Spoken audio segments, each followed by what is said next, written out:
За сайн бацгаана уу? Би Оргил байна. Тэгээд өнөөдрийн видеон дээр асуулт хариулт өмнө над руу зөндөө илгээж байсан асуултнуудаас би хэлж ирсэн. Ачааллаад хэлэхгүй зарим асуултнуудад нь би хариулж чадаагүй. Тэгээд тэр асуултнуудаас заримаас нь бас өнөөдөр хариулъя. Тэгээд бас энэ асуултанд газ хариулаад амжих юм бол бас өшөө комментэн дээр асуулт илгээж болно. Тэгээд тэрэн дээр нь лайв шууд хариулъя. Тэгээд над руу илгээсэн асуултнууд гэвэл одоо хүмүүс жишээ нь нэг хүн ингэж асуусан байна. Олон сонирхлоо зэрэг хөөх үү эсвэл нэг зүйлээ дагнах уу гэд одоо жишээ нь намайг анзаарсан баг л та би бол одоо ингэ зөндөө олон сонирхолтой тийм ээ зураг зурж байна. Хэл сурж байна. Код бичиж байна. Одоо юу гэдэг нь те зөндөө олон төрлийн сонирхолтой тулааны урлаг сонирхож байна гэх мэт. Тэгээд энэ олон сонирхлууд наад шиг одоо тийм асуудал тулгарсан юм шиг байна. Надад бас яг энэ асуудал тулгарсан. Би одоо чинь энэ олон сонирхлуудаа яах вэ те? Бүгднгийн зэрэг ингээ хөөгд хөгжүүлээд явах уу эсвэл аль нэгийг дагна тэрэнд нь мундаг болох уу? Тэр нь болохоор миний бодлоор яг хүний өөрийнх нь нэг personality, өөрийнх нь одоо тэр хүний зан характераас хамаарх бах. Тэгээ асуултаа одоо энэ асуултанд хариулаад явж байхад таснаа доороо комментэн дээр асуулт асууж болно. Тэгэхдээ дараа лайв дууссан хойно хүмүүсээс асуугаад байдаг шүү. Тэрэн дээр бол хариулж чадахгүй. За тэгээд сонирхлоо дагаж хөөх үү? Эсвэл олон сонирхлоо бүгднгийн зэрэг хөөх үү? Эсвэл аль нэгэн нэг сонирхлоо эсвэл нэг авьяасаа ч юм уу дагнж тэрэн дээрээ мундаг болох уу? Тэхийн тулд өөрөө чинь зорилго юунаас одоо гаралтай ямар зорилготой энэ тэр чинь бас маш чухал хамаарна. Тэгээд бас өөрөө чинь зан характер ерөнхий сонирхол чинь бас маш чухал. Тэр нь юу гэсэн үг вэ гэхээр одоо жишээ нь ямар нэг юм дэлхийн аварга болмоор байвал нэг л зүйлийг дагнах хэрэгтэй. Одоо жишээ нь тулааны урлагийн дэлхийн аварга болох ч юм уу те эсвэл олимпийн аварга болох ч юм уу эсвэл аливаа юмд те угаасаа тийм зорилготой хүмүүс бол угаасаа надаар одоо хилүүлсэн хилүүлээгүй тэр сонирхлоо дагнаад явж байгаа бүр жоохон багсаа ч юм уу те бас магадгүй зарим хүмүүс 20-ийн төрчээд бас эхэлж магадгүй. Одоо жишээ нь би нэг Англид нэг амьдардаг бокс ч нөгөө Монгол хүмүүс мэддэг бах. Цэвэн пүрүү гэдэг манай нэг таньдаг ах байдаг. Дэлхийн аварга байсан Монголын мундаг алдартай бокс ч. Тэр ах 26 настай анх бокс тоглож эхэлсэн гэж байна. Тийм болохоор одоо жишээ нь 26 нас хүрээг болж юм уу те. Наад шиг одоо 23 настай ч юм болж байгаа бол бас хангалттай эрт байна. Тэгээ тийм болохоор нэг зүйлийг дагнаад хөөхөд бас оройтойг байж магадгүй. Тэгэхээр би бол хувьдаа шийдвэр аль хэдийн гаргацсан. Тэр нь юу вэ гэхээр олон зүйлийг би дагнаад явна. Яагаад гэвэл энэ миний зан характертай одоо холбоотой. Би болохоор аливаа юмнаас амархан уддаг. Тэгээс аливаа юмыг шин сонирхлыг олж авахаар тэрэндээ маш гүнзгий ордог. Одоо жишээ нь нэг шинэ хэлийг сурыг гэсэн сонголт гаргачих юм бол би тэр хэл рүү бүр маш гүнзгий ордог. Маш 100% төвлөрөлтөй өгдөг. Гэхдээ би олон зүйлийг одоо чинь нэг дор хоёр зүйлийг бол хийж хийдэггүй. Хийх үе байна. Гэхдээ аль болох тийхгүй байхыг хичээдэг. Тэх болгоныгоо алдаа гэж тоосдог. Жишээ нь түрүүний дээр би нэг саяхан зураг зурж байгаа видеого YouTube дээр хийсэн. Тэрэн дээр зураг одоо зурангаа би эхлээд подкаст хийгээд нэг найзтайгаа юм ярилцсангаа зураг зурх гэж оролцсон. Тэгсэн чинь зургийн чөлөгтэй болоогүй подкастных нь яриан чөлөгтэй болоогүй. Тэгэхээр анхаарлын хоёр хуваачхлаар аль нь одоо алихтай үр дүн хүрээгүй. Тийм болохоор яг тэрэн шиг аливаа нэг зүйлийг яг хийж явах тэр хугацаанд болохоор 100% өгөөд тэгээд дараа нь өөр зүйлийг бас хийж болно.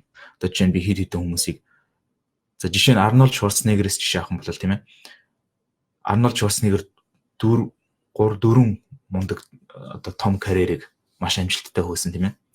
Бодибилдингээр дэлхийн 5-6 удаагийн аварга Мистер Олимпиа, Мистер Universe болсон. Тэгээд дараа нь жүжигчин тэгээд улс төрч governor тийм ээ Калифорни мужийн захирагч гэх мэт. Гэхдээ тэрийг бүгднийг нэг дор хөөөгөө нэг нэгээр нь хөөж болно тийм ээ гэх мэт. Гэхдээ би болохоор хувьдаа бол өөрийгөө харж байгаа одоо миний харах өнцг нь болохоор одоо би хэл сурах, зураг зурах, Дулааны урлагаар хичээллэх одоо юу гэдэг юм код бичих одоо энэ бүх одоо сурж байгаа зүйлүүдийг яг одоо би зүгээр apprenticeship гэдэг стейжээр явж байгаа гэж ойлгож байгаа өөрийгөө. Сурдаг стейжээр. Бүтээдэг стейж руугаа ороход бэлтгэгдээд явж байгаа гэсэн. Яг одоо би өөрийнхөө бодлоор бол бүтээдэг стейж руугаа орооч явж байгаа. Хэдий би энэ видеонуудыг бүтээгээд одоо чинь уран бүтээлийг ч юм уу тойроод зураг зураад ч юм уу тийм ингээд явж байгаа ч гэсэн тэр болгоно нь одоо жишээ нэг бодлын туршилт нэг бодлын нэг тийм эхний стейжний нэг бэлтгэгдэх явц гэж харж байгаа. Тэгэхээр тэр бэлтгэгдэх явцсан дундаа би хүссэн юм оролдож болно. Тэгээд тэр дотроос надад таалагдах юм таалагдахгүй юм гарч ирнэ. Тэгээд бас нэг харж байгаа юм болохоор хэдий би ингээ олон юм хөөж байгаа ч гэсэн ерөнхий би нэг л юмыг хөөгд байгаа гэдгийг анзаарсан. Тэр нь болохоор сурах. Би яаж зөвхөн нэг сурах биш бүр яаж сурах вэ гэдэг урлагийг одоо тийм урлаг сонирхолтой юм байлээ. Тэхийн тулд би бас хүнд заах дуртай. Заах бас авьяастай.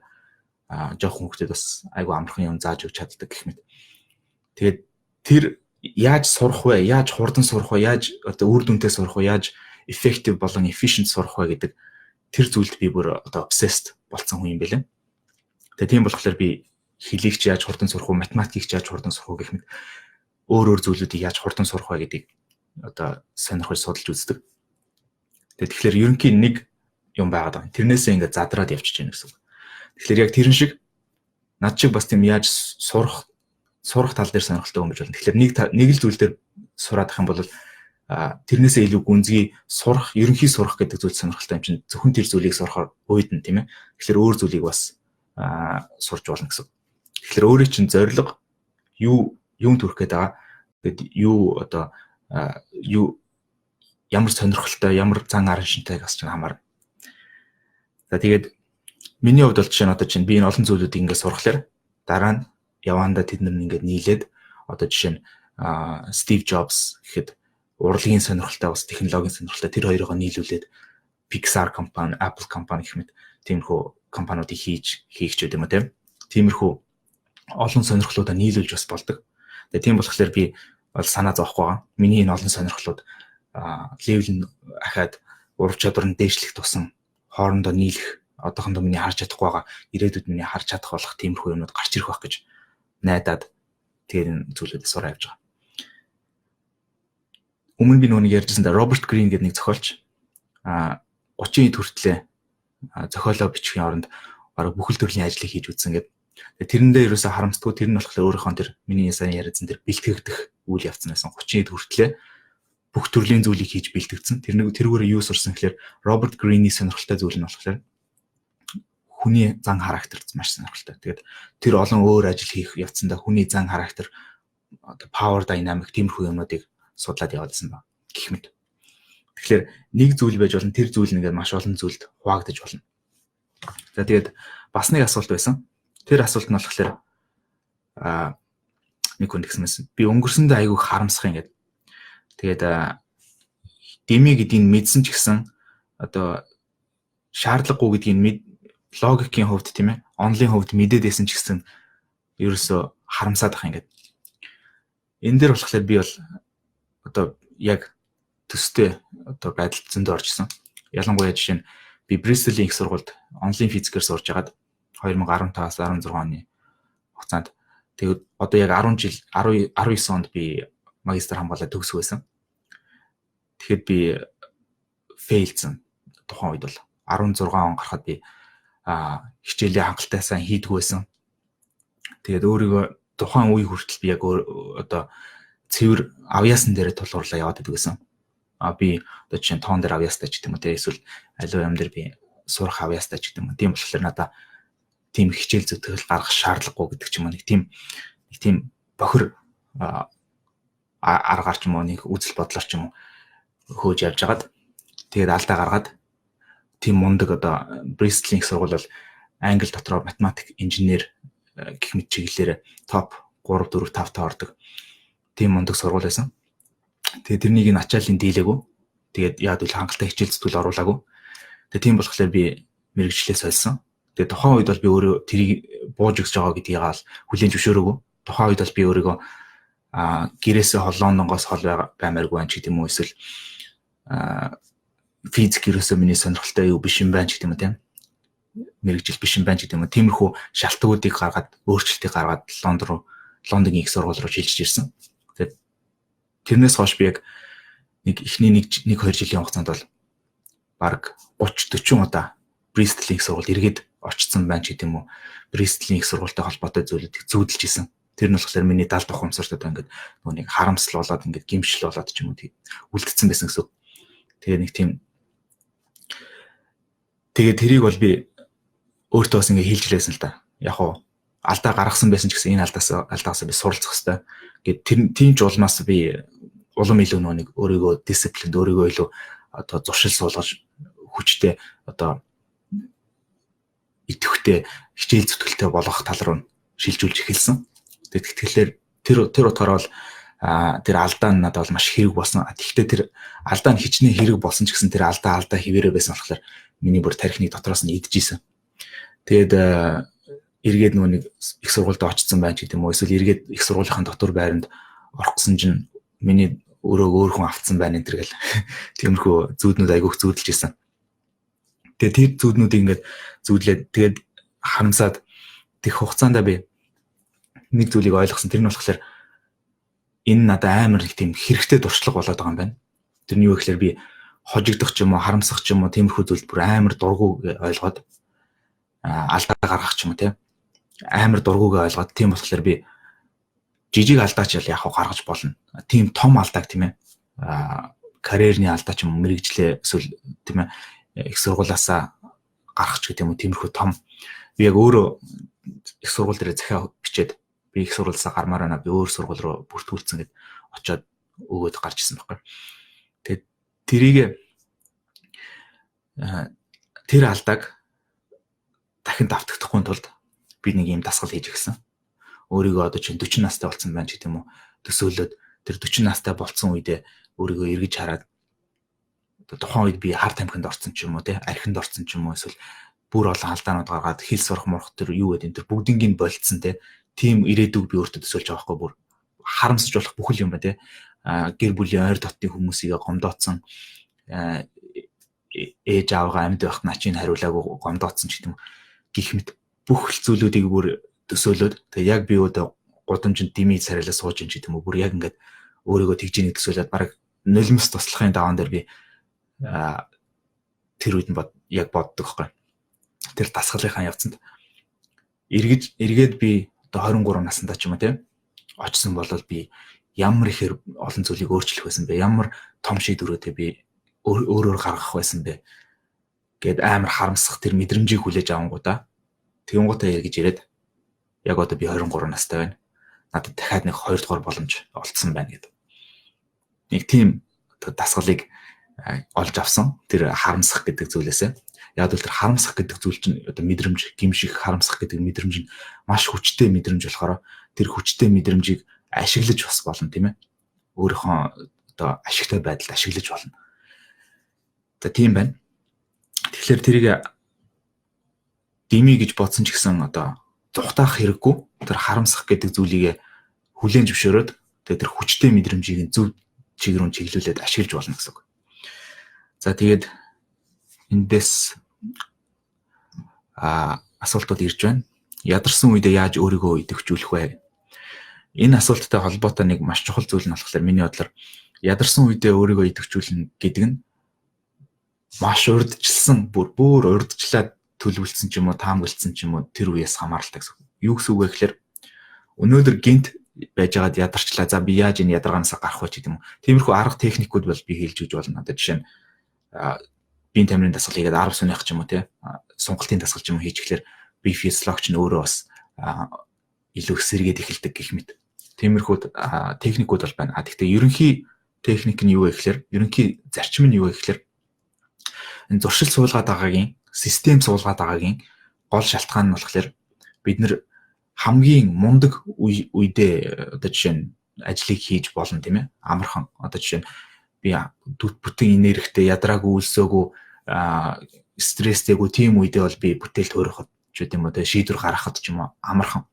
Гэхдээ би хамгийн хэцүү, хамгийн ядарсан, нойргуудсан, хоолгуудсан, ядарсан, бухимдсан, стрессцэн тийм үедээ би зөв шийдвэр гаргаж чадах уугүй юу гэдгийг гэдэг нь шал өөр тийм ээ. Тийм болохоор бид нар ингээд төлөвлөгөө гаргахдаа тасралтгүй нэг тэр мундаг стейтэн дээр, мундаг төвшин дээр байсараад ядрахгүй, стресстгүй байсараад тэр шийдвэрүүдийг гаргаад тэр зорилготой хүрэх юм шиг тооцоолдог. Тэр нь болохоор том алдаа.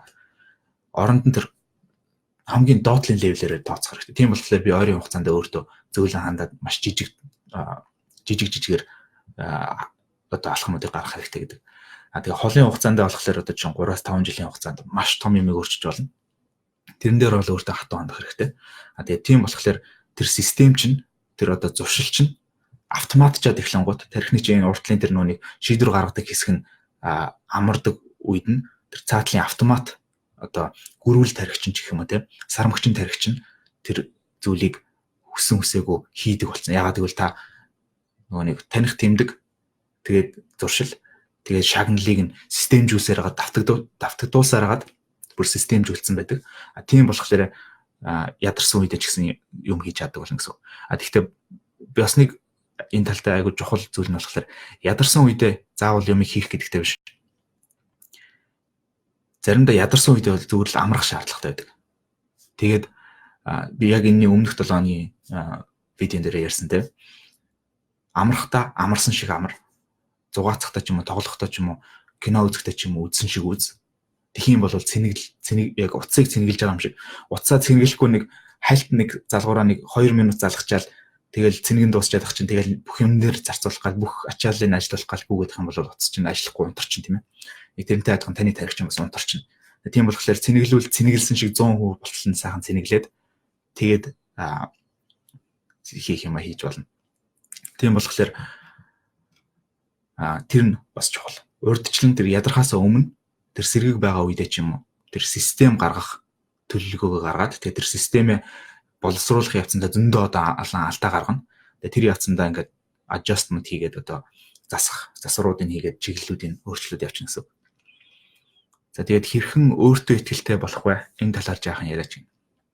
Өөртөө ихтэй байдал нь болохоор миний хувьд бол одоо өөртөө ихтэй байдал гэдэг юм ирж буцдаг байсан. Одоо жишээ нь жоохон байхдаа нөгөө нэг айлын баг хүү, эрэгтэй хүүхэд ганцаараа эрэгтэй хүүхэд дээр 3 ихчтэй гих мэт тэгээ тийм болохоор айгүй их тийм хайрлуулдаг. Тийм байсан болохоор өөртөө айгүй ихтэй байсан. Ингээд амар тийм хамгийн чанга дуутай, хамгийн лидер маягийн тийм хүүхэд байсан. Тэгээ дараа нь бас яг манай ээж англи намайг зүр орхиод явсан. Тэгээд ээжүүгээр байх хугацаанд болохоор би anorexic гэдэг кондишнтэй болоод тэр нь болохоор юу гэсэн үг гэхээр хит тураалдаа орсон. 11-2 настайдаа 22 кг байсан би. Тэр нь ингээ хүмүүс ингээ манай аав ах энэ ирээ миний гарыг ингээ бариад үзэхлээр ийм хүн жижигхэн ингээ яс зүгээр л яс байсан. Тэгээд тухайн үед би өөртөө ихтэй байдлаа ингээ баг багаар алдчихсан. Тэгээд одоо бол 5-6 настай хүүхдэд 20 кг байт юм лээ. Би болохоор 12 настайдаа 22 кг. Тэгээд тухайн үед баг багаар ингээ өөртөө ихтэй байдлаа алдаад тэгэнгүүтээ Англид ирээд тэгээ манай ээж бас Монголд ирээд намайг ингээ өдөр болгон хоолсон бүр өдөр болгон намайг тураалдаа орсныг хараад хамруу хоолж ихсээр сарын дотор 10 кг нэмээд ингээ жижигэн гүзээтэй болоо тэргээрээ бахархаад хүүхдүүдэд үзүүлээд эмэгтэй хүүхдэд чамааг өөр өнгөрч үзүүлдэг гэсэн. Тэгээ дараа нь Англид ирлээ. 13 настайдаа Англид ирээд англиар би нэг баг сагал ярьдаг байсан. Нэг ойролцоогоор ярихгүй. Тэгээ сургууль дагаагаа анзаархна Монгол хүүхд.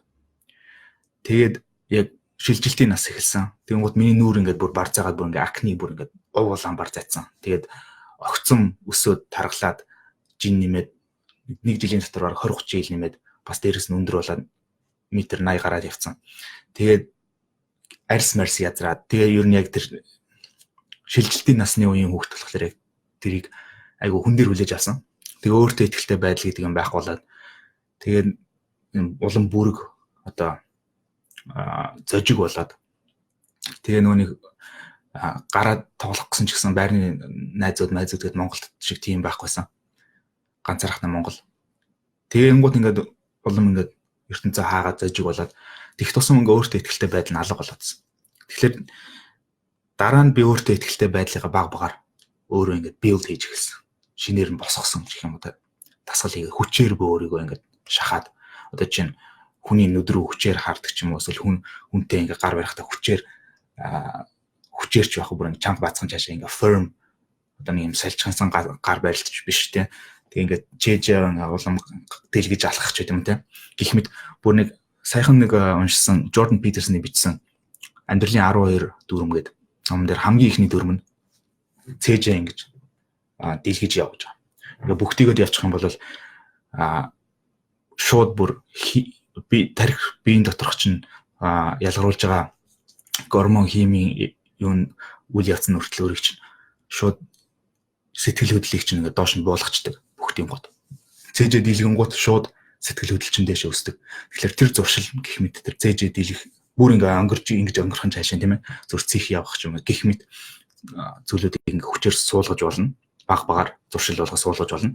Тэр байдлаар өөртөө ихтэй байдал чинь ихсэн.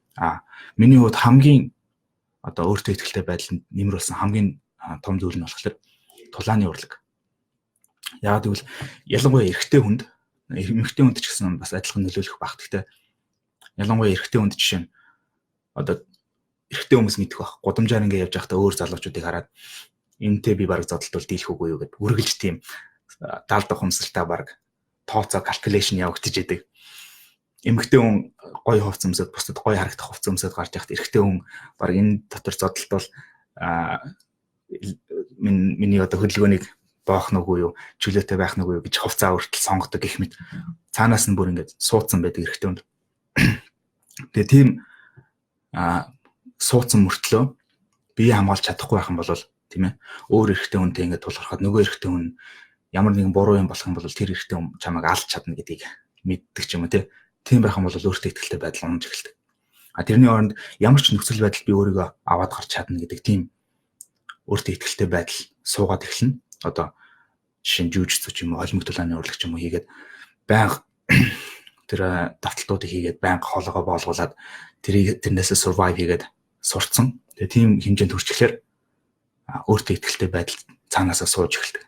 Тэгээ тэр цаанаасаа тэр цэх явж хүмүүстэй нүд рүү хараад энэ эмсгэлдэг ч юм уу тиймэрхүү зүйлүүд нь ихсэн. Тэгээд гэхдээ тэрийг ингээд алдагдуулаад тэр зуршлаа ингээд алдагдуулаад эхлэхээр би буцаад ийм байдал руу ордог. Тэгэхээр өөрөөр хэлбэл юу хэлээд байна гэдэг нь өөртөө ихтэй байдал гэдэг нь тийм зүйлтэй төрдөг гэсэн үг биш. Таны орчин тойрон, таны өөрийнхөө амьдралын хэв маяг систем, өөртөө юу гэж хэлдэг толгой дотор чинь явдаг одоо монолог, диалог тийм ээ. Тэр ярианууд тэр зүйлүүдээс бүгднээр нь хамааралтай. Тийм болохоор өөрийгөө маш ихтэй болгож болно гэсэн үг. Тэр би Conor McGregor бол дэлхийн баг хамгийн өөртөө ихтэй хүмүүсийн нэг баг. Conor McGregor хүртэл өөрийгөө хүчээр тэр өөртөө ихтэй байдлыг дасгал хийж суулгасан гэж байна. За тэгээд ямар дадал туршлуудыг өөртөө суулгаж чадсан бэ? За би хамгийн ихний суулгасан дадал туршил бол 2014 онд энэ Audible гэж апыг татаад AUDIBLE гэдэг Audible гэдэг Amazon-ы ап байгаа. Ном сонсдог. Тэгээ би нийт ном уншдаг ч гэсэн бас тэрнээсээ илүүгээр ном сонсдог. Бараг 60-70% ном сонсдог. Тэгээд тэр ном сонсдог дадал нь болохоор цаанаас хөссөн хүсээгүй суудсан. Яаж суудсан гэхээр би нэг YouTube дээр Elliot Hulse гэдэг нэг над чи ингээд видео хийгээд ярьдаг хүнийг айгүйх сонсдог байсан. Тэр хүн ном сонсгоо зөвлөгөө өгöd. Тэгээ эхний ном нь үнэгүй гэдэг. Тэгэхээр тэрийг татаад тэгээд автобусанд сууж байхдаа ч юм уу, алхаж байхдаа ч юм уу, метронд сууж байхдаа ч юм уу ер нь ийш тийшээ нэг газараас нөгөө зэг рүү алхаж байхдаа ч юм аялж байхдаа ч юм уу ном сонсдог болсон. Хөгжим сонсоход. Тэрнээс өмнө амар хөгжим сонсдог байсан. Одоо баг хөгжим сонсох баг заавалдахгүй. Тэгээд тэр ном сонсдог зуршил нь миний суур зуршил болсон гэсэн үг. Тэрний дараагийн зуршил нь болохоор миний юу болсон?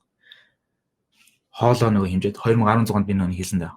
100 хэдэн килограмм болоод тэгээд эмчэд үзүүлсэн чинь элэгч нь өөхчлөлтэй, эм чинь ийм асуудалтай, тийм чинь тийм асуудалтай ингээд намайг тэгсэн. Тэгээд тэрнээс нь болоод турж эхэлсэн. Тэгээ зүгээр ч нэг тэрнээс өмнө би тэр нүг Англид анх ирээд даргасан гэсэн. Тэр хугацаанд би жил болгон Монгол яваал, цуслан муслан яваал 10 хүртэл килограмм турчаад буцдаг гэсэн. Тэгэх болгондоо буцаад нэмждэг. Гэхдээ энэ удаад болохоор би тэгж буцаад нэмэхгүйгээр ерөнхий хэв маягаа өөрчлөөд ерөнхий бие бүр урт хугацаанд өөрчлөе гэсэн шийдвэр гаргаад тэгээд хоолыг хэмждэг тэр нүг Power of Habit гэх номыг би айгүйх зөвлөг олгож байсан да. Тэр номноос уншаад тэгээд энэ миний 2 дугаар сургасан туршил.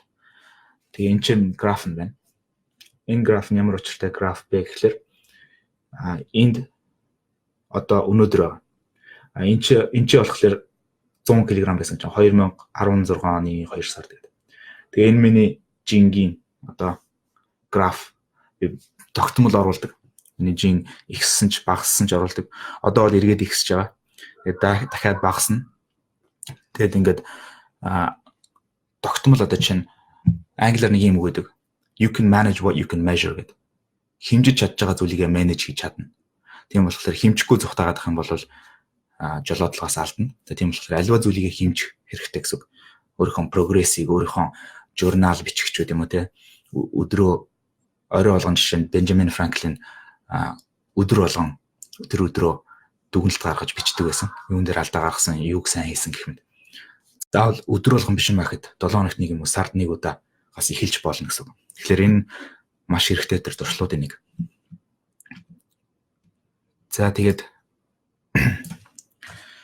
өөр бас өмнө хүмүүсийн асуулсан асуултнууд байна.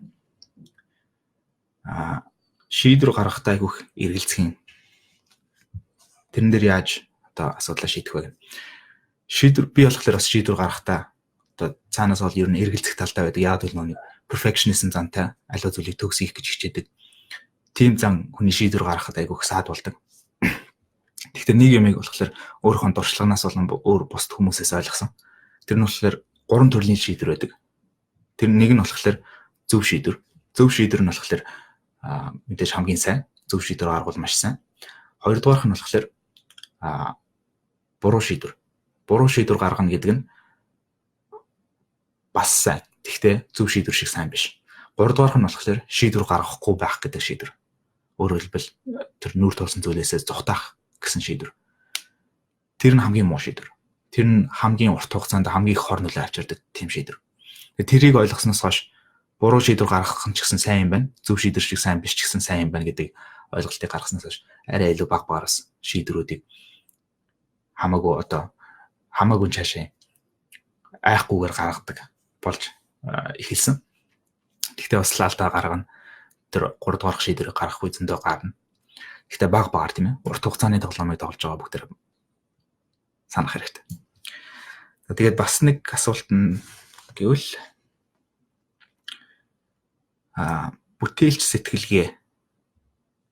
бүтээлч сэтгэлгээг яаж олж авах вэ? Одоо яаж бүтээлч сэтгэх вэ? Одоо чинь монголоор бол онгод орно гэж ярьдаг тийм ээ. Онгод орохоо хүлээгээд суудаг зарим урлагийн хүмүүс. Намайг яадаг вэ гэж. Тэгэхээр саяхан би нэг ном уншсан. Steal like an artist гэдэг. Тэр нь болохоор Steal like an artist гэдэг нь болохоор яг л уран бүтээлч хүн шиг хулгайл гэдэг ном. Тэр нь болохоор нэг Монголд хүмүүс саяхныг болтол одоо бол арай гайг болчиход байгаа. Өмнө нь болохоор 2000 оны ихэр ч юм уу те 90 оны сүүлэр ч юм уу дууг айгүйх хулгай яадаг гэсэн тийм ээ. Аяыг нь шууд хулгай яагаад тэрэн дээр нь дуу хийдэг гэсэн. Тэрийг хүмүүс айгүйх үзээ яддаг. Тэгэхдээ Пабло Пикассо ингээд бичсэн байдаг тийм ээ. Жинхэнэ мундаг уран бүтээлчүүд хулгай хийдэг гэд. Тэгсэн чинь доор нь тэрийн Паблогийн арилгаад Банкси гэж бичсэн. Тэгээд Паблогийн кодын хүртэл хулгайлцсан тийм ээ. Ишлэлийн хүртэл. Тэр нь болохоор тэр ном дээр бичснээрээ болохоор ингэсэн байсан. Хулгай биш гэж зүйл бол байхгүй. Одоо жишээ нь та төрсэн цагаас хойш хөлийг яаж сурсан юм? Эргэн тойрны хүмүүс чинь үгнүүдийг хэлсээр байгаа тэрийг дөөрэж хэлж хулгайлж авч сурсан. Өөр мэдлэгийг яаж сурсан юм? Номноос уншсан ч бай, багшаас сонссон ч бай хулгайлж авч сурсан, тийм ээ? Тийм болохоор бүх мэддэг бүх зүйл чинь хулгайн зүйл. Гэхдээ гол ялгаа нь муу хулгайч, сайн хулгайчийн гол ялгаа нь муу хулгайч нэг л хүнээс хулгай хийдэг. Одоо жишээ нь би хип хоп дуу бичих жилээ гингуудаа Eminem аяг ч юм хулгай хийч. нэг дууных 80. Тэгэх юм бол хүн болгон мэднэ. Тэрний оронд би 100 хүнээс суулгая гэд нийлүүлчих юм бол хүн болгон ямар оригинал юм бэ, ямар шинээр бүтээлч сэтгэлгээтэй юм бэ гэж хардаг.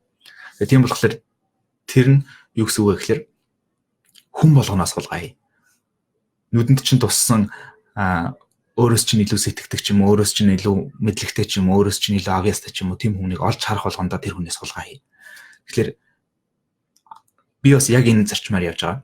Өөрөөр хэлбэл өөрийнхөө ингээд ганц нэг туршлагаас хуваалцаж байгаа ч гэсэн ерөнхийдөө уншсан ном хүмүүсээс ингээд хулгайлал та бүхэнд өгөөд байна гэсэн үг тийм ээ.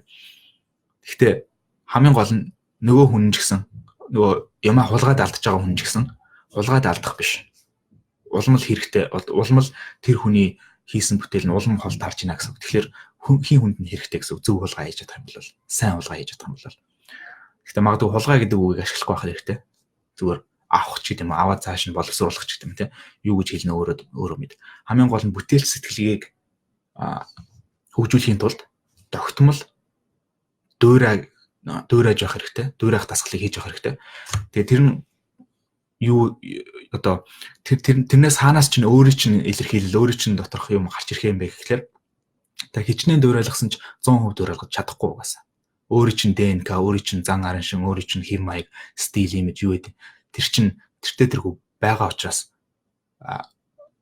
хурууны чихээ хүртэл цор ганц шүү дээ тийм ээ. Тийм учраас цэвэр хулгайлж бол чадахгүй угаасаа. Тийм болохоор санаа зовоод тэр тал дээр санаа зовоод хэрэггүй. Одоо жишээ нь жүжицүгийн энэ өчлөлтийн холимог дулааны урлагийн нэг хэсэг, одоо өчлөлтийн хэсэг жүжицү миний хийдэг дулааны урлаг дээр амар мундаг нэг багш байдаг.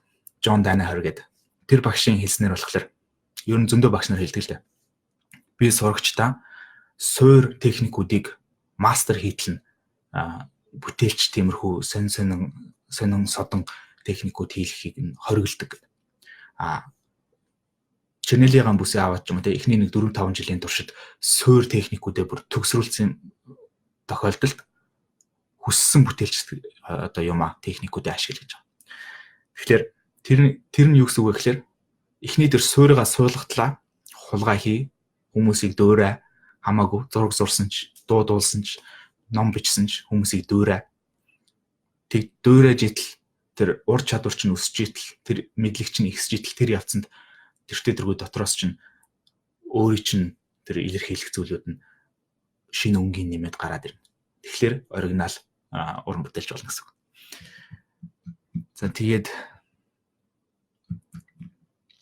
зөндөө олон асуултууд ирж байна. Амьдралд тань бүх юм сонирхолгүй санагддаг байсан бол тэр үеэсээ яаж гарсан бэ? Энэ болохоор depression л да тийм ээ. Депрессэнд орно гэсэн үг. Би энэ бол зөндөө орж исэн. Тэрнийг бас яаж гарч ирсэн гэж гэсэн өмнө видеон дээр тайлбарлаж исэн. Тэхийн тулд зөндөө урт би зөвлөгөөнийг ярьж болно бүр шашныхын талаас ч юм уу эсвэл тийм ээ existential spiritual талаас нь ярьж болно. Гэтэ би нэг л зөвлөгөө өгч чадна. Миний хувийн туршлагаас харахад нэг л одоо юм анзаарагдаад байна. Би тийм мэдрэмж бүх зүйл сонирхолгүй гэсэн тийм мэдрэмж санагдах үед одоо юу гэсэн үг байдаг вэ гэхээр дандаа тэр өөрийгөө илэрхийлсэн тийм бүтээлийг төөрөхгүй байна л гэсэн үг. Төөрөвсөн ч гэсэн бусдтай хуваалцахгүй байна гэсэн үг. Одоо жишээ нь би зөндөө олон видео хийчихэд тэднийг эвлүүлсэн ч гэсэн publish хийгээд интернетээр тавиагүй тийм видеонууд надад байгаа. Зөндөө олон би хэдэн зуун зураг зурчаад тэднүүсийг хинтээ ч хуваалцаагүй зарим нь ураад базаж хийсэн зурагнууд байгаа. Тэр зурагнууд, тэр видеонууд гэх мэт тэр бичсэн нийтлүүд ч юм уу те дууны үгнүүд гэх мэт тэр олон бүтээлүүд чинь бусдад хүрэхгүй болол бүтээсэнд бараг тооцогдохгүй. Тэгээ тийм болохоор хин нэгнтэй эсвэл олон хүмүүстэй ч юм уу хуваалцах хэрэгтэй. Тэгээ тэр хуваалцснараа шүүмжлэлийг хүлээж авч болно, яач болно. Гол нь яаж байгаа гэхээр өөрийгөө тэр нүцгэн биеэр нь ч гэдэг юм vulnerability гарan те ил тавьж гинэ гэсэн үг. Шууд зүрхээ дэлгээд тавьж гинэ гэсэн. Тэр зүрхээ дэлгээд тавих юм бол яг хуу risky хүн аймар зүйл. Тэрийг чинь хүн зүрх рүү чинь хутгалж магадгүй, эсвэл тэрийг чинь хайрлж магадгүй. Гэхдээ хамгийн гол нь тэр үйлдэлийг хийх юм бол тэр depression гэдэг зүйл ор сургахгүй алга болно. Тэр байтугай миний хувийн итгэлээр бол хорт хавдар өвчин ч гэсэн алга болно гэж би боддог. За тэгээд Өөр асуултууд. Таны мөрөөдөл юу вэ? Ирээдүгөө хэрхэн төсөөлдөг вэ? Юу хийж бүтээ гэж боддог вэ? Миний мөрөөдөл бол яг одоогийн байдлаар бол энэ өөрийнхөө хувийн мөрөөдөл гэвэл энэ бүтээлч байдлыгаа ч гэдэг юм те энэ сурах үйл явцыгаа л сайжруулсараад тэр үзэсгэлэнтэй нэг юмыг хийх бах. Тэгээ тэр нь юу ч үж магадгүй. Миний бодлоор бол одоо тааж байгаа бол кино бах гэж бодож байгаа. Яг гэвэл миний түүхэн сонирхолтой, дүрслэх урлаг нь сонирхолтой, хөгжмөн сонирхолтой, story ярих түүх бичих юм бичих сонирхолтой. Энэ бүх сонирхлууд нь нийлээд киноны хөлбраар гарч иж магадгүй гэж бодож байгаа. Тэрүүгээр ярина юу гэсэн үг вэ гэхээр миний бодлоор энэ уран бүтээл гэдэг юм юунд чухал вэ гэхээр culture, нийгэм, хүмүүсийн сэтгэхүй тэрэнд хамгийн их гүнзгий нөлөөлдөг зүйл нь бол тэр.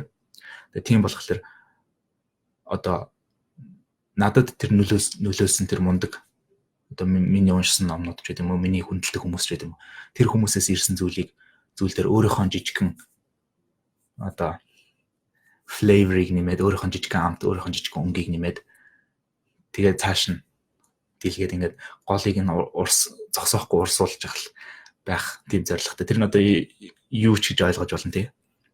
Хамгийн гол нь тэргээр нэг тийм эерэг импакт, эерэг цохилт нөлөө Монгол хүмүүст ч юм уу тий. Заавал Монгол хүмүүст биш юм ахэд Монгол хүмүүс дотроо зүгээр намайг үзээ сууж байгаа яг одоо лайв байгаа 40 хэдэн хүнд ч юм уу тий. Гэх мэт нэг хүнд ч байсан хамаагүй. Тийм эерэг импакт өгөх юм бол би өөрөө аз жаргалтай болдог. Тэгээ тийм болохоор тэрийгэ зогсохгүй л үргэлжлүүлээд ах юм бол би л аз жаргалтай болно гэж боддог. Тийм өмнө нь болохоор би ингэж хэлдэг байсан. Ялангуяа өсвөр насныхаа үед явж байхдаа ч юм уу.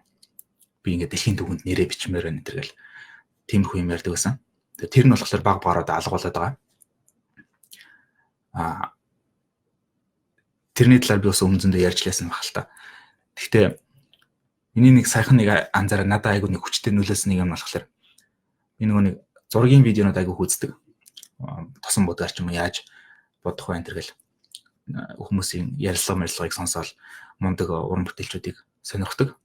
Тэгсэн чинь нэг мундаг зураач хэлсэн байхгүй. Тэр мундаг зураачаас яг энэ асуултыг асуусан чинь би насныхаа бүхсэнд тэтгэвртэй гарчаад 80 90 хүрчээд яг хөө тэр үед амьд байх юм бол тухайн үед би canvas тийм ээ будгийн цаас будаг биер хөдөлж авах мөнгөтэй л байх юм бол би аз жаргалтай байна гэдэг. Тэр нь надад бүр амар тийм хүчтэй нөлөөсөн. Яг тэгвэл тэг би ингээл дэлхийд алдартай зураач болмоор ч юм уу нэг тиймэрхүү өөрөөсөө гадуур нэг тийм external өөрийнхөө өдөртөж болохгүй нэг тиймэрхүү юмнаас аз жаргал авалж авдаг хүн биш. Тэр хүн үнэхээр л зүгээр зураг зурах гэдэг зүйлд л үнэхээр хайртай хүн байгаа байхгүй. Тэгээ тэрнтэйгэл байгаа цагт би алцахгүй гэдэг тиймэрхүү мессеж байсан. Тэгээ тэр надад айгүй гоё мессеж санагдсан. Тэгээ тийм болохоор би бас яг тийм баймаар байна. Одоохонд бол яг бүрэн тийм биш л дээ. Би бас ингээл хүмүүст хүрмээр байна, хүмүүст хэрэг болмоор байна гэсэн тиймэрхүү одоо ирмэлслүүд надад байгаа. Гэхдээ би тийм хэмжээнд хүрмээр байна. Өөрөөр хэлбэл хувьдаа зүгээр хийж байгаа зүйлдээ л хайртай. Тэгээд өөр юм хамаагүй. Өөр юу ч болж исэн амьдрал угаасаа сайн тамуутай зөндөл юм болно шүү дээ, тийм ээ. За тэгээд эндээс нэг сүүлийн нэг асуулт байна. Тэр асуултыг хариулчаад тэгээд лайв дуусгая. Нилээн 40 минут ярьчлаа. Тэр нь болохоор relationship дээр зөвлөгөө авах гэсэн гинэ.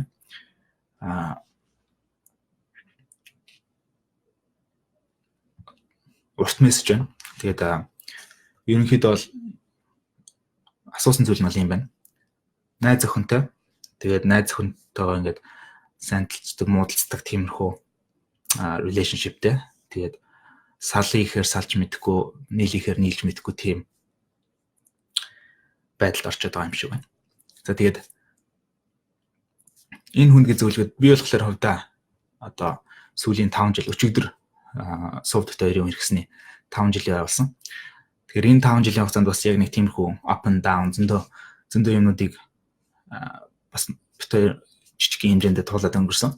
Тэр хугацаанд надад бол хэрэг болсон зүйл юу вэ гэхээр түрүүн би хэлсэн шиг Elliot Halls гэдэг би нэг хүнийг YouTube дээр сонсдог байсан. Тэр хүний зөвлөгөөг айх авдаг.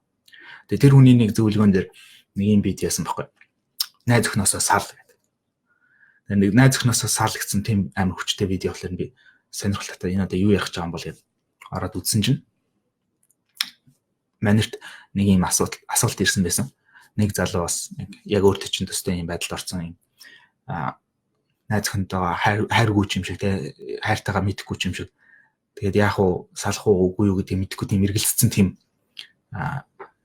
хүн тэгсэн чинь Elliot тэрэнд зөвлөгөө өгж байгаа байхгүй. Тухайн үед би ч гэсэн бас нэг тийм өөртөө ч итгэлгүй болсон нэг тийм relationship-ээ цааш явж байгаа мэдэхгүй нэг тийм байдалд орсон байсан. Тэгсэн чинь Elliot-ийн хэлсэн үг нь болохоор чи хинээс ч салж болно. Чи ямар ч relationship байсан чи тэрэндээ ингээд тэг мөнхийн уягдсан биш. Чи эрх чөлөөтэй чи салж болно. Гэтэ чи салахаас өмнө нэг юмыг make sure хийх хэрэгтэй. Нэг юмыг заавал одоо баталгаатай болгож ийж тэр зүйлийг тэр салах гэдэг дараагийн шат руу орох хэрэгтэй. Тэр нь юу вэ гэхээр тэр салж байгаа шалтгаан чинь цэвэр одоо найз охин ч юм уу тийм ээ партнер чинь хамтрагчийн буруугаас олж чи салж байгаа юм одоо чи тэр хүн чинь тийм хортой токсик хүн юм уу эсвэл чи өөрөөсөө олж салж байгаа юм уу одоо өөрөө алдагаа гаргаж байгаа ч байд юм те өөрөө одоо өөртөө итгэлгүй комплекстэй инсекюр ч байд юм те тэрнээсээ болоод салж байгаа юм уу гэдэг тэр асуултаа тодорхойлоод тэг өөрөө гэж байгаа бол тэр салгаас өмнө өөрийнхөө тэр асуудлыг шийд тэгчээд сал тэгчээд дараагийн хүнээ бол тэгэхгүй бол чи өөрийнхөө асуудлыг шийдэхгүй бол өөрөө тэр проблемийн их үүсвэр нь чи өөрөө байх юм бол тэрийг салсан ч өөртөө хамт аваад явна. Тэгээ дараагийн хүнтэйгээ нийлсэн ч тэр өөрийн чинь проблем нь дараагийн хүн дээр чинь хамт л очино. Тэгэл сална тэгээд дахиад дараагийн хүн гарчин өөрөөсөө тэр проблемыг арилгаагүй цагт тэр үерхэл болгоны чинь common denominator буюу үерхэл болгонд чинь адилхан болж байгаа тохиолж байгаа нэг зүйл нь чи өөрөө. Тийм болохоор тэр өөрийнхөө тэр insecurity ч юм тийм тэгээ өөрийнхөө өөртөө итгэлгүй байдал юу гэдгийг өөрийн чинь гол асуудал нь хаана вэ? Тэрийгэ тодорхойлоод тэрийгэ шийд. Тэгэх юм бол чи салахгүй ч гэж магадгүй гэдэг. Тэгээд өөрөө бас тэр Elliot Halls өөрийнхөө амьдралаас ярьсан чинь өөрөө тэгэх тусам өөрөө тэрэн дээр ажиллаад тэгэнгუутаа relationship дээр ажиллаад relationship гэдэг чинь тийм ээ үерхэл гэдэг чинь бас айгүй хөдөлмөр шаарддаг. Өдөр болгоо нөгөө хүндээ investment хөрөнгө оруулалт сэтгэл хөдлөлийн оюун ухааны анхаарлын гэх мэт хөрөнгө оруулалт хийж идэг. Тийм болохоор тэр хөрөнгө оруулалт хийгээд эхэлнэ. Өөрөө тэр одоо өөрийнхөө асуудлыг шийдэх явцдаа тэр хүнд нөгөө хүндээ бас анхаарлаа төвлөрүүлж эхэлнэ. Тэнгуут нөгөө эмэгтэй хүн чинь бас цэцэглээд эхэлдэг. Тэнгуут тэр эмэгтэй хүн цэцэглээд эхлэнгуут бас өөрлөө чинь эргүүлээд бас тэр хайрыг ч юм уу буцаана. Тэнгуут тэр хүн улам илүү үзэсгэлэнтэй улам илүү гоё болж харагддаг. Тэгээ тэр зөвлөгөөг сонсчоод би яг нэг төстэй зөвлөгөө бас тэр нэг өндөр бүтээлч хүний 7 дадал гэдэг ном дээр байсан. Тэр нь болохоор 2 хос ирсэн. Нэг нь болохоор хоёулаа биеиндээ хайрг болсон. 20-30 жил хамт суугаад 20-30 жил болсон. Хүүхдүүд нь том болсон. Тэгээ тэр хоёр тэр өндөр бүтээлч хүний 7 дадал номыг бичсэн. Зохиолч зүгээр номыг бичсэн. Стивен Кови гэдэг хүнээс асуусан байна л да. Бид хоёр биеиндээ хайрг болсон. Тэгээ бид хоёр яах вэ? Яаж салах вэ? Эсвэл яг яах вэ те? Бид хоёр ерөөсөө биеиндээ хайрг болсон. Би нэг үзий яддаггүй. Биеиндээ ууртай биш. Зүгээр л хайрг болсон. Тэгээд тэгсэн чинь Стивен Кови хариулахдаа зүгээр л хайрл гэдэг жаахгүй. Чи их нэрийгээ зүгээр л хайрл. Та чи нөхрийгөө зүгээр л хайрл. Тэгсэн чинь нөгөө хүн уурлаад хайрг болсон гэдэг чинь яаж хайрлах гэдэг юм бэ? Ойлгохгүй байгаа юм хаашаа бид нэр хайрг болсон гэдэг чинь. Тэгсэн чинь хайрлах гэдгийг юу гэж ойлгоод байгаа юм гэдээ асуусан. Стивен Кови. Хайрлах гэдэг чинь үйл үг, тийм ээ? Үйлдэл. Хайрлах, тийм ээ? Тэгэхгүй хайргүй болцсон гэдэг чинь болохоор чи сэтгэл хөдлөлийг яриад байна. Тэр хайр гэдэг сэтгэл хөдлөл тэр emotion тэр эмоц чинь байхгүй болсон биш болно. Тэглээгээ чи хайрлахгүй байх хэрэгтэй гэсэн үг биш. Хайрлах гэдэг чинь үйл үг, үйлдэл. Тийм болохоор зүгээр л хайрл гэдэг. Тэгээд тэгсэн чинь тэр хоёрын relationship бас тэгээд цэцгэлсэн байна. Тэр хайрлах гэдэг үйлдэлийг гаргаснараа. Тэр нь болохоор юутай зөөрлөх вэ гэвэл одоо жишээ нь мод туслахтай тийм. Жимсний мод туслахтай. Тэр жимсний модны тэр жимс нь хайр. Анх магадгүй тэр модноос жимс урагчааг нь олж анзаараа жимсийг нийцүүлсэн байж болно. Тэгэнгუთ тэр чинь нэг анхны тэр дурлал тийм ээ, анхны тэр мэдрэмж. Тэгэнгუთ өвөл боллоо, нөгөө жимснүүдийг нийтээд дууслаа, зарим нь унлаа. Нөгөө мод чинь үцгэн болчихно. Тэгэхээр тэр нь болохоор нөгөө тэр үерхэл чинь зохих хэмжээнд хүрэхлээр тийм хэмжээнд хүрнэ. Тэгэнгუთ яах вэ? Орхиж яваа дараагийн мод руу явах уу? Өөр халуун орны мод руу явах уу? Яах вэ? Тэгэхээр тэр моднууд бол тэр сайклаараа яваалаа. Тэгэхээр тэр оронд нь тэр модыгоо услаад хайрлаад тэгэх юм бол хавар, өвөл, хавар, зам боллоо. Намар ирлээ дахиад нөгөө жимснүүд нь дахиад ургана. Тэгэнгუთ тэр жимсийг нь тэр үед нь одоо улам илүү одоо appreciate нь улам илүү тэр жимсийг хайрлаж талархна, тийм ээ? Өөрөө хөдөлмөрөө гаргаж ургуулсан жимсийг. Тэгээ тийм болохоор хайр гэдэг хүмүүс одоо зүйлийг хүмүүсийн гаргадаг асуудал нь болохоор алдаа гэх юм уу? Хайр гэдэг сэтгэл хөдлөл дээр ажиллаад байдаг. Хайрг болчлоо, боллоо дараагийн хүн гэх юм уу те. Тэрний оронд хайр гэдэг чинь үйл үг, хайрлах. Тэр үйл үгэн дээр ажиллах хэрэгтэй. Тэгвэл түрүүний тэр Элиот Холсын хэлсэн шиг тэгж ажиллаад, тэгээ өөр дээрээ ажиллаад тэгээд болохгүй байх юм бол үнэхээр чи өөрөө биш гэдгийг мэдж байгаа бол салж болно. Чи бүрэн эрэхтэй, бүрэн эрх чөлөөтэй. Тэгээд хамгийн гол нь тэр өөрөөсөө гарч байгаа гэдэг асуудлаа эхлэж шийдэх хэрэгтэй. За тэгээд өнөөдрийн лайв бараг 50 минут боллоо. Өшөөс хүмүүс асуултууд асууж байгаа шиг байна гэхдээ дараагийн лайвд ч юм уу дараа нэг удаа нэг өдөр хариулна. Бүр ядарчлаа.